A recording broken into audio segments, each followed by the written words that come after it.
तर मित्रांनो, आता मी आहे कोकणामध्ये, महाडमध्ये, आणि मी तुम्हाला एक अनबिलिव्हेबल असं दृश्य दाखवणार आहे. आता जसं आपल्याला माहिती आहे, छत्रपती शिवाजी महाराजांचं वर्चस्व हे सगळीकडे होतं, पण जे दृश्य मी आता तुम्हाला दाखवते त्याच्यामध्ये महाराजांच्या चेहऱ्याचं पूर्णपणे आकृती ही पाहायला मिळते.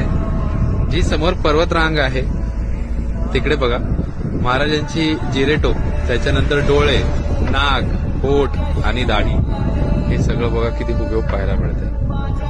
तुमच्यापैकी किती जणांनी तिकडे येऊन हा अनुभव घेतलाय हे नक्की मला कॉमेंट सेक्शन मध्ये सांगा. पण खरंच अंगावर काटे आणणारं दृश्य हे आज मी अनुभव करतोय इथे.